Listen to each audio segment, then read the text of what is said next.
Fala, queridos, boa tarde a todos. Desde já agradeço a visita em nosso canal. Aqui Jair Santos. Hoje o abraço vai para Eliabe Machado, que mora no bairro Vila Vitória, Campinas, São Paulo. Um abraço também para André Araújo, que mora no bairro Vila Vitória, Campinas, São Paulo. Hoje estamos aqui no nosso canal com o nosso amigo Nelson Matheus, engenheiro agrônomo. Meu amigo, como vai o senhor? Tudo bem, graças a Deus, tudo em ordem. Jair, é um prazer estar com você aqui. Só alegria? Só alegria. Legal, show de bola. Querido, hoje a gente vai abordar o tema educação, um direcionamento educacional. Então fique atento no que ele vai falar da questão de engenheiro agrônomo. Vai lá, corra lá, pega uma caneta, um caderno e anote as instruções. Meu amigo, explica um pouco sobre engenheiro agrônomo. Bem, inicialmente quero comentar que estou muito contente de estar aqui com você, Jair, com o seu trabalho relacionado à educação. E dizer mais, eu acho que esse trabalho é fundamental e vocês atuam no setor que eu considero fundamental, que é a educação. Bem, para começar, eu fiz um roteirão aqui para a gente não se perder, porque o assunto é muito vasto, né? Quando você veio falar do agro, né? O agro é tudo, e realmente é muito amplo. Se eu não segurar e não apontar em algumas questões, eu corro o risco de falar e não deixar a essência de quem venha conversar, esteja nos ouvindo, vendo, entender por onde vem isso, né? Eu acho que isso que é importante. Mas inicialmente eu vou começar a comentar o seguinte. Nós estamos numa cidade, Campinas, que deve ser uma das que mais tem esse tipo de profissional. A concentração de engenheiros agrônomos em Campinas é altíssima, se comparado com outras cidades brasileiras. Por que disso? Porque aqui nós temos o Instituto Agronômico de Campinas, nós temos o Instituto Tecnológico de Alimentos, o ITAL, nós temos a Coordenadoria de Assistência Técnica, a CAT, temos a Defesa Sanitária, todas, e mais outras instituições, todas com sede aqui na cidade. Então o número de profissionais é muito grande mesmo.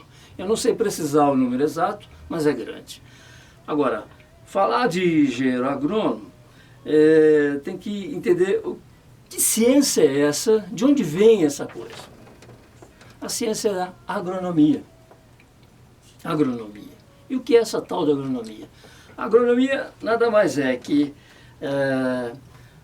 a ciência que estuda todas as relações voltadas para a questão da agricultura em geral. Agricultura entendida aí como a parte vegetal, animal e uma série de coisas que eu vou detalhar. Bem, então se o curso é agronomia, o título do profissional é engenheiro agrônomo. A maioria das pessoas só falam, agrônomo, não está errado. Mas o título que ele recebe é de engenheiro agrônomo. Por que isso? Porque a lei federal que criou essa profissão é a primeira lei que criou uma profissão no Brasil da área tecnológica. A primeira foi a dos engenheiros agrônomos. Foi em 1933. Ainda o presidente na época era o Getúlio Vargas. Bem, então, quem que tem esse curso? Como é que esse curso se desenvolve? Onde estão esses cursos? É isso que eu vou tentar passar para todos vocês. Com o que lida a agronomia? Né? Com o que cuida? Ela se preocupa? Tal. 3 fatores ligados à produção. Primeiro, alimento, que é fundamental, tudo que você pensar de alimento. Frutas, verdura, arroz, feijão, tudo alimentos. As fibras, que o mais conhecido nosso é o algodão. Né? Opa, tudo isso é fibra. E energia. A entendida energia como o álcool e uma série de outros produtos derivados do processamento de alguns vegetais. Então tem essa tríade que a agronomia trabalha. Alimentos, a fibra e energia. É um curso de nível superior, né? O nível intermediário é o técnico agrícola, Mas a engenharia agronômica é de nível superior. E normalmente é o seguinte, o primeiro ano do curso é o ano mais difícil, mais chato, que você repete todas aquelas matérias que você tinha no secundário, você vai repetir. Matemática, biologia, a parte de química, enfim. Tanto é que no começo a turma fica desanimada, poxa, mas está repetindo tudo que eu já tinha. Mas é para fazer uma equalização, para ficar todo mundo no mesmo nível, que é feito dessa forma, né? Então esse primeiro ano é o ano mais, a meu ver, o ano mais chato. Passado os próximos anos, à medida que vai avançando, você vai entrando as matérias, vai entrando os cursos que vão dar a profissionalização para você. Então você vai começar a fazer uma matéria que, se no começo você viu só lá da biologia, aí você vai começar a ver uma matéria que já entra na botânica. Da botânica você já vê uma que vai ver algumas espécies vegetais que de utilidade para nós, como arroz, feijão, batata, tomate, enfim, todas essas coisas, né? E isso vai te animando à medida que passam os anos. Eu normalmente recomendo, para quem vem, como foi o que eu fiz na minha vida, e já que eu sou aposentado, então, fazer esse curso mais genérico, bem variado, e depois daquilo que você perceber que é o seu foco, que você mais gosta, aí você fazer uma pós-graduação, ou então já encaminhar no último ano algumas matérias que é da área que você quer. Acho que esse é o segredo, sabe, dentro da profissão. Bem, quanto tempo leva um curso desse? 5 anos. O curso da engenharia agronômica, como a gente chama, 5 anos. E, claro, as melhores faculdades estão na área pública. São faculdades ligadas a ensino gratuito e público. Eu cursei uma, no caso de Piracicaba, que é a Escola Superior de Agricultura Luiz Queiroz, a ESALC, né? Que está ligada, é o único curso da USP, Universidade de São Paulo. Mas você vai ter vários cursos da Universidade Paulista, que é a Unesp, né? Que tem Jaboticabal, tem Botucatu, tem diversas cidades bem espalhadas por todo o estado. Essa é pela Unesp. E junto a isso, você tem as escolas privadas, né? As particulares, que você tem também o maior número existente hoje. E essas faculdades, tem algumas que que têm um bom nome também, uma boa experiência. Por exemplo, vou citar uma, Pinhal, por exemplo, né? É uma bela faculdade e é privada, essa é a paga. Agora, não se assustem com essa questão de dizer, eu não tenho grana, eu não tenho, minha família não consegue me bancar.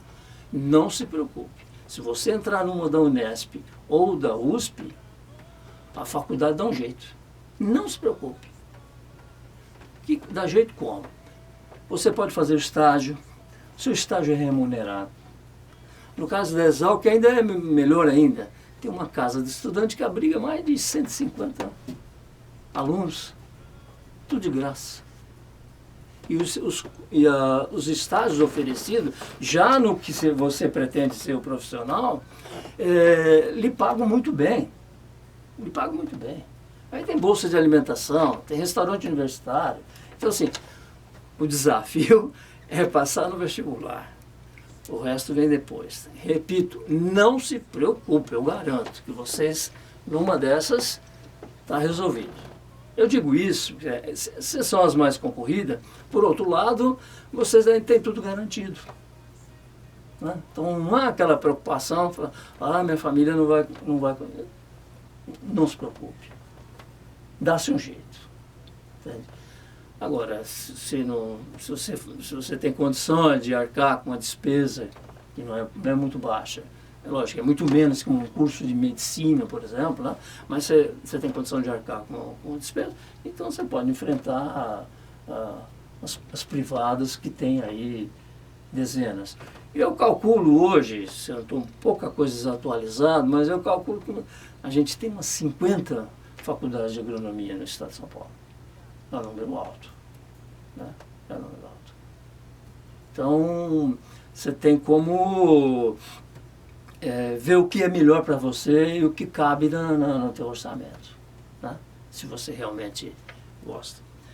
Bem, outra coisa que eu havia comentado, né, assim, nas melhores faculdades, além das matérias essenciais, você tem a gente chama grade curricular. Que é essa tal grade curricular? Nada mais que um conjunto de matérias que você faz a opção. A gente chama de optativas. E essas matérias já podem lhe dar uma futura formação ou uma especialização. Por exemplo, começa o curso de agronomia, aí ele fala, não, mas eu quero ir para a área animal. Ok, sem problema. Aí você vai fazer uma matéria sobre suínos, aí você vai fazer uma matéria sobre gado de leite, um gado de corte, enfim. É ampla a possibilidade de você escolher. E você já vai montando o que é do seu agrado. Mas tem gente eu tenho colegas que são especialistas em cavalos. Gostam e acho que é importante, dizer, fez a vida inteira e trabalham com isso.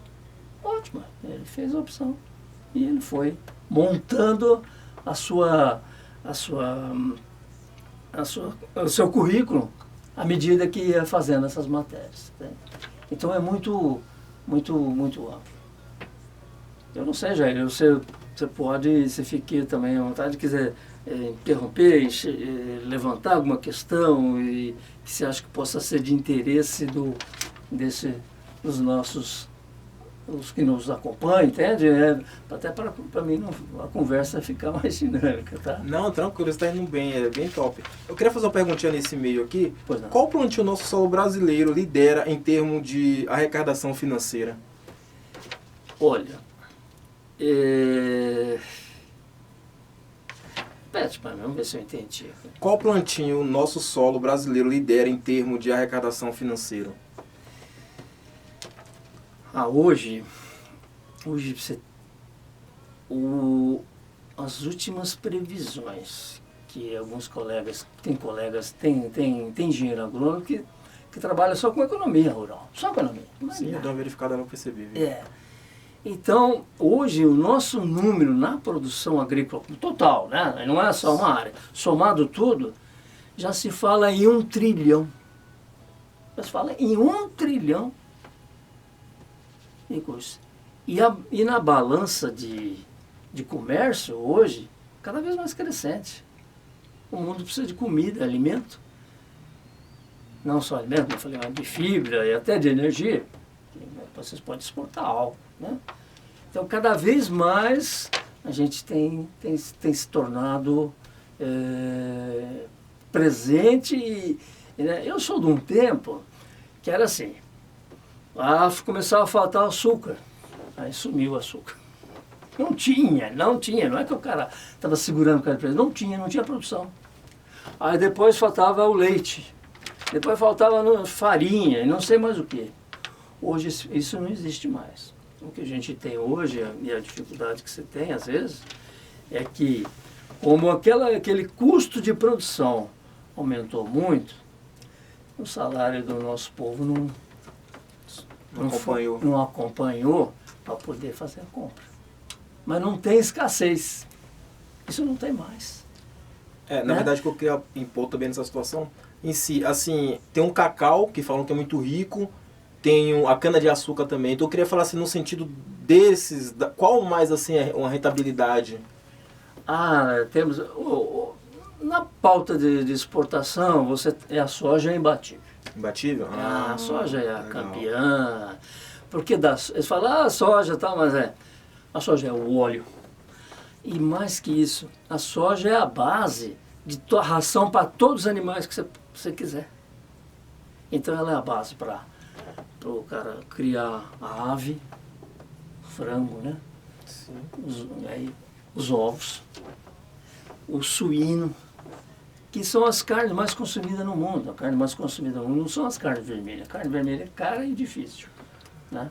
Mas também usa. Então a soja é imbatível. Imbatível. Ali lidera, né? Lidera em o Brasil hoje é o maior exportador do mundo de soja.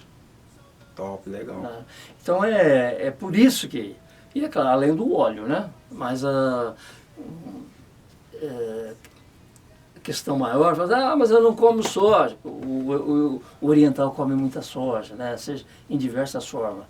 Seja ela transformada em queijinho, ou ela transformada em leite, ou ela transformada em farinhas. Eles usam muito. A gente não usa tanto assim direto. Mas ela vem por tabela. Essa ração que vai nos garantir o frango aí, vai garantir a carne de porco. Essa que é a jogada, entende? Por isso que ela é tão importante. Né? A gente tem lá os subprodutos, que a gente ainda usa um pouco, por exemplo, o shoyu, né? Que é o molho lá, é a base de soja também, soja pura, entende? Legal. Então essa é a forma, entende? Agora, só voltando aqui para não... Então, dessas ações da profissão, né, do engenheiro agrônomo, você vai ter a parte vegetal, tudo que você imaginar de vegetal, tudo. Por exemplo, o Brasil é o maior produtor de celulose do mundo. Nós trouxemos o eucalipto lá da Austrália e hoje eles vêm aprender com a gente técnica aqui em Piracicaba. Vem aprender aqui. Nós somos o maior produtor. Aliás, uma invasa. Ele tem entrado em estados que nunca tinha entrado, né? Minas, Bahia, sul da Bahia, eucalipto para todo lado. Então nós somos o maior produtor do mundo. E eles vêm aqui. Só que tem uma coisa, né? A hora que você vai lá e tira do eucalipto, eu não vou tirar a madeira da mata natural, né? Eu evito isso. Seja para padaria, seja para fazer carvão, mas o foco maior é a produção de celulose. Então, na parte vegetal, que não ficar repetindo que não precisa, é tanta coisa na área vegetal, tanto de alimento quanto da parte florestal, que eu acabei de citar. A parte animal, né? Gado, nós temos o maior rebanho útil de gado está no Brasil também. Só que o rendimento está melhorando agora. Quer dizer, você ainda pega, muitas vezes, tem o gado, mas é um gado que ainda não está muito bom para carne. Mas a gente é um grande exportador de carne. Grande exportador de carne vermelha. Que o mundo não tem. Ninguém tem carne vermelha. Ninguém tem. Tem pouco. Então é por isso que nós estamos pagando caro. Acabou o nosso churrasquinho gratuito sobre o mundo. Porque não tem. Agora, as carnes brancas, que nem o frango, o porco, o suíno, né, como dizer, o peixe, essas têm mais produção e elas saem um pouco mais baratas. Então, repetindo, né, tinha falado do vegetal, do animal, pois os solos. O solo é a base de tudo, né? No solo vai o pasto, que alimenta o animal. No solo vai todas as plantas que a gente tira para alimentação. No solo está a parte vegetal das árvores que a gente utiliza, aí, como eu falei, do eucalipto, né? Depois disso também, outra área, além dos solos, a água. Sem água não tem agricultura. Né? Então o agrônomo também se preocupa com isso. E o clima, porque essa interação água e clima, sem isso você não garante a colheita, né? Então esse para você ver, com isso aqui que eu citei, a quantidade de coisa que multiplica. Para cada ponto desse, você fica uma semana falando sobre ele. Falando de solos, né? O solo é uma variedade, uma coisa assim fabulosa, né? É uma ciência, tá? Chama-se pedologia. A pedologia é o estudo dos solos, né? e é onde você garante sempre que a produção continue. Então aí você evitar que ele tenha erosão, saber produzir, né? A gente custou décadas, séculos e séculos para aprender que fazer agricultura que nem faz na Europa, o que acontece? O solo fica congelado vários meses.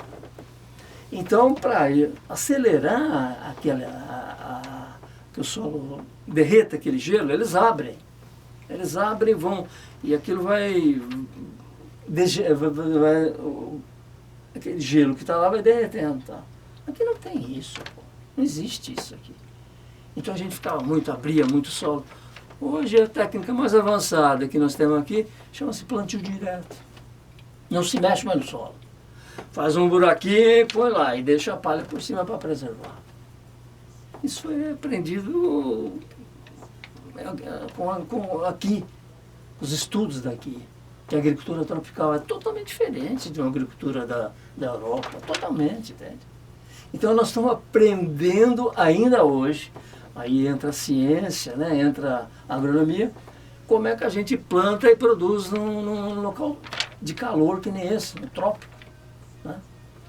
Então essa é a base, né, que a gente trabalha, que o profissional trabalha. E agora ele escolhe uma delas, não dá para escolher tudo. Né?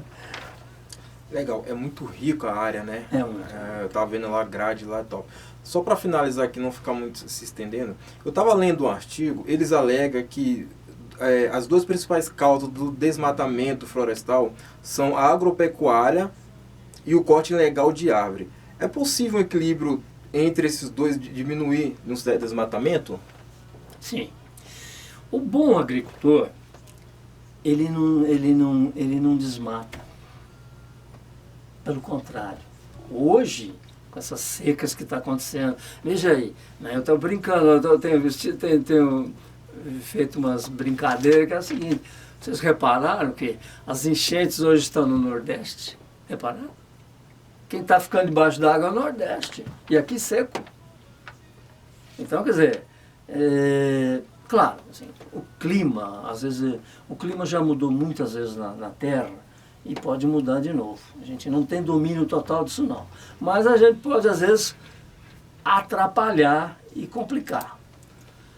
É sabido hoje, isso não é na conversa mole, nem de gente que quer fazer barulho, não, que muito da água que vem para aqui para nós, vem da Amazônia.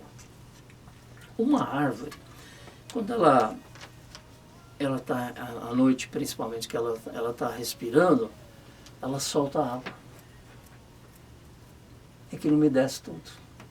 Por isso que onde tem mata é um pouco mais fresco. Mesmo sendo pequena, é sempre um pouco mais fresco. Então, essa evaporação, com aqueles milhões e milhões de árvores, forma um mar d'água em forma de vapor. E aquilo se locomove. Então, é fundamental hoje que tenha esse equilíbrio. Você pode tirar uma certa porcentagem, mas tem que deixar outros. Você tem que proteger as nascentes. Isso é possível. Isso também estão aprendendo, porque antes assim, derrubava tudo, plantava o pasto, e aí que depois o gado não ficava procurando uma arvinha para se esconder do sol. Hoje já tem experiência, chama ILP, a Integração Lavoura-Pecuária. O que é? Você faz uma faixa, a madeira que eu vou utilizar aqui vai ser o mogno, ou a madeira que eu vou utilizar aqui vai ser o eucalipto. Uma faixa de eucalipto, capim, volta, e vai. É possível isso. E já está sendo feito isso. A própria seringueira, que é uma árvore da Amazônia, que em São Paulo ela foi trazida para cá, trabalhada por engenheiros agrônomos de Campinas, e hoje você produz borracha em lugar seco, no alto, região de Rio Preto e outras regiões lá. O caminhão passa recolhendo o látex como você recolhe o leite. Então é uma opção também ter a seringueira, o capim do lado. Né? E N coisas. Você pode fazer a combinação, a cada região você fazer uma coisa. Cacau com uma série de outras coisas junto, com gado, tudo é possível, né? Então hoje essa é a tendência. O que acontece, esses desmatamentos, assim, é gente que não é produtor agrícola e que quer enriquecer muito fácil, rapidamente. Quem vai lá, derruba, põe fogo, solta uma meia dúzia de cabeça de gado, depois ele vende. É uma verdadeira loteria. O cara que não tinha nada, da noite para o dia passa a ter um patrimônio. É esse tipo de gente. Tem que ficar em cima, entende? Que a grande maioria do agricultor não aceita. Hoje não aceita. Agricultor sério não aceita isso. Porque ele sofre depois. Legal, show de bola. Nelson Matheus, engenheiro agrônomo, formado na Escola Superior de Agricultura Luiz de Queiroz Piracicaba, Campinas, São Paulo, USP. Foi diretor do Parque Ecológico Tietê Capital. Olha, não me fala bem, só você percebe já. Trabalhava com essa questão de palestra constante. Foi diretor de Associação dos Engenheiros Agrônomos também. Mora no bairro Jardim Campos Elíseos, Campinas, São Paulo. Formação início 7.2, final 7.6. Meu amigo, quer mandar um abraço para alguém e agradecer? O abraço é para você, Jair. Opa, e agradecer e repetir uma coisa. Você está fazendo algo, você é um herói. Porque você está fazendo algo que, a meu ver, é o mais importante desse país hoje. Educação. Educação com E maiúsculo. Nós não vamos para lugar nenhum se não tiver educação. A batalha para combater a pobreza, a miséria, tem que ter educação na frente. Sempre, sempre, sempre. Entende? Então esse meu abraço é para vocês. Tem que lutar, né? Tem que lutar porque a educação... Isso aqui é para você ter uma noção. Nem a gente que faz uma faculdade 5, 4 anos consegue pegar tudo. Então você ter uma noção, onde seguir, o que fazer. Já passou com a gente um engenheiro civil, um engenheiro de produção, um bacharel em direito, um bacharel em pedagogia. Você termina o ensino médio, você fala, o que é que eu vou fazer? Todos nós temos essa dúvida. O que é que eu quero fazer? Uma administração e assim adiante? Então é mais ou menos isso. Eu quero deixar 2 relatos para vocês aqui rapidinho, para finalizar.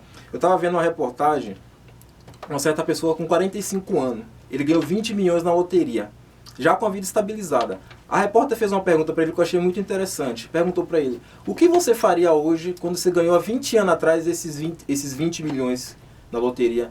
Ele falou assim simplesmente, eu faria uma faculdade.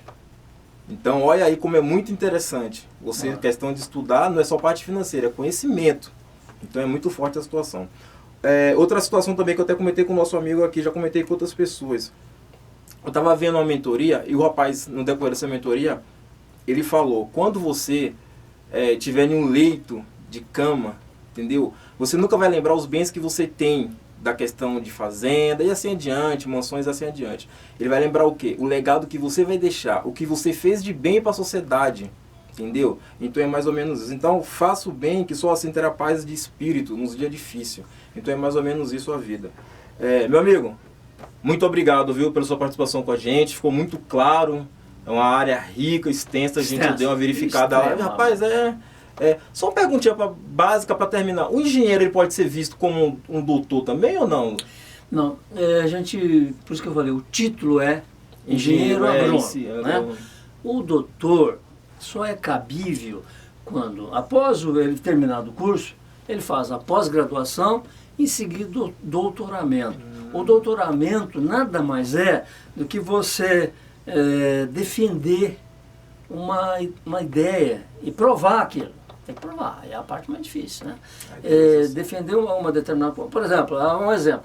A queimada no cerrado, quando ela é controlada, é boa. Eu estou dizendo uma tese, essa é a tese. Se ela vai ser aprovada, é uma banca que vai dizer.